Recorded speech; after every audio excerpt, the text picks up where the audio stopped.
வணக்கம் மக்களே. போன வாரம் நெட்ஃப்ளிக்ஸில் ஒரு மர்டர் மிஸ்ட்ரி ஃபேமிலி த்ரில்லர் ட்ராமாவாக ரிலீஸ் ஆன அண்டர் எ டார்க் சன் சீரீஸோட ரிவ்யூ தான் பார்க்க போகிறோம். இதில் மொத்தம் 6 எபிசோட்ஸ் தான். ஒவ்வொரு எபிசோடும் 40லேருந்து 50 நிமிஷம் ஆவரேஜ் ரன்னிங் டைம் இருக்கும். ஸோ இந்த சீரீஸ்க்கு தமிழ் டப்பிங் கிடையாது, இங்கிலீஷ் ஆடியன்ஸ் சப்டைட்டில்ஸ் அவைலபிளாக இருக்குது. அண்ட் இது ஒரு 18+ சீரீஸ். ஸோ அதனால் நீங்கள் அதை ஃபேமிலியோட பார்க்க முடியாது. ஸோ ரிவ்யூவில் போகிறதுக்கு முன்னாடி நீங்கள் இப்போ தான் நம்ம சேனலுக்கு புதுசாக வரீங்கன்னா அடுத்த வீடியோ பார்த்து முடிச்சதுக்கப்புறம் உங்களுக்கு பிடிச்சதுன்னா மறக்காமல் சப்ஸ்கிரைப் பண்ணிட்டு பக்கத்தில் இருக்கக்கூடிய அந்த பெல் ஐக்கனையும் ப்ரெஸ் பண்ணிக்கோங்க. இப்போ நம்ம ரிவ்யூக்குள்ள போகலாம். இந்த சீரீஸோட கதை, தான் பையனை கூப்பிட்டுட்டு வேற வழியே தெரியாம ஒரு ஃப்ளவர் எஸ்டேட்டுக்கு வேலை செய்ய போறாங்க.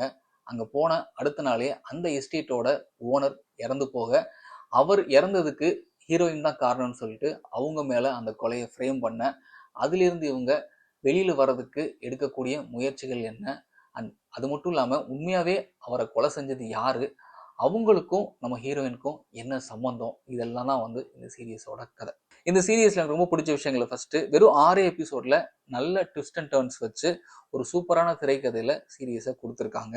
அண்ட் சினிமாட்டோகிராஃபி, பின்னணி இசை, இது ரெண்டுமே வந்து அட்டகாசமா இருந்தது. அதுவும் பின்னணி இசைலாம் வந்து நம்ம டார்க் சீரியஸ்ல வர மாதிரியான ஒரு பேக்ரவுண்ட் ஸ்கோர் வந்து இதுல வரும். அது நல்லா இருந்தது. பட் இது வந்து கண்டிப்பா உங்களுக்கு டார்க் சீரியஸை ஞாபகப்படுத்துறதுக்கு நிறைய சான்சஸ் இருக்கு. அதே மாதிரி இந்த சீரியஸை நீங்க ஒரே சிட்டிங்ல உட்கார்ந்து பார்க்கக்கூடிய அளவுக்கு இன்ட்ரெஸ்டிங்கான திரைக்கதை அப்படின்றது இந்த சீரியஸ்ல இருக்கு. பட் இதுல இருக்கக்கூடிய அந்த நடிகர்கள் தேர்வா இருக்கட்டும், அவங்களோட ஆக்டிங்கா இருக்கட்டும், அதே மாதிரி சில கதாபாத்திரங்களை எழுதிய விதமா இருக்கட்டும், இது எல்லாத்துலயுமே வந்து சில கோட்டைகள் விட்டுருக்காங்க அப்படின்றது நல்லாவே தெரியுது. அதுவும் சில கேரக்டர்ஸ்லாம் வந்து எதுக்கு இருக்காங்கன்னே தெரியாது. ரொம்ப ஃபிளாட்டான கேரக்டர்ஸ். சீரியஸ் ஆரம்பிச்சிலேருந்து கடைசி வரையும் வந்து அந்த கேரக்டருக்கு பெருசா வேலையே இருக்காது. ஸோ அந்த மாதிரியான கதாபாத்திரங்கள் இந்த சீரீஸ்ல இருக்கு. அண்ட் ஆக்டிங் பொறுத்தளவுக்குமே பெருசா வந்து இதுல சொல்லிக்கிற மாதிரியான பயங்கரமான ஒரு ஆக்டர்ஸ் அப்படின்ற மாதிரிலாம் எனக்கு தெரியல. பிகாஸ் பார்க்குற நமக்கே வந்து கொஞ்சம் உறுத்தலாக தான் இருக்குது ஒரு சில பேரோட ஆக்டிங்.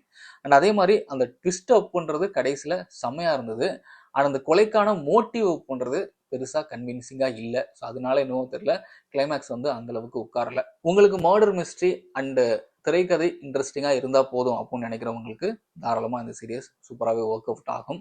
பட் என்னை பொறுத்தளவுக்கு சில விஷயங்கள் இதில் ஒர்க் அவுட் ஆகலை. அதனால இது எனக்கு ஒரு டீசெண்டான வாட்ச் மாதிரி தான் தெரிஞ்சுது. ஸோ நீங்கள் இந்த சீரியஸ் பார்த்துட்டு உங்களுக்கு இந்த பிடிச்சது பண்ணுறது வந்து கீழே கமெண்ட்ல மறக்காம பதிவு பண்ணுங்க. ஸோ இந்த சீரியஸ்க்கு என்னோட ரேட்டிங் வந்து 10க்கு 6.5 கொடுப்பேன். மறு சூப்பரான வெளியில் சந்திக்கிறேன். நன்றி.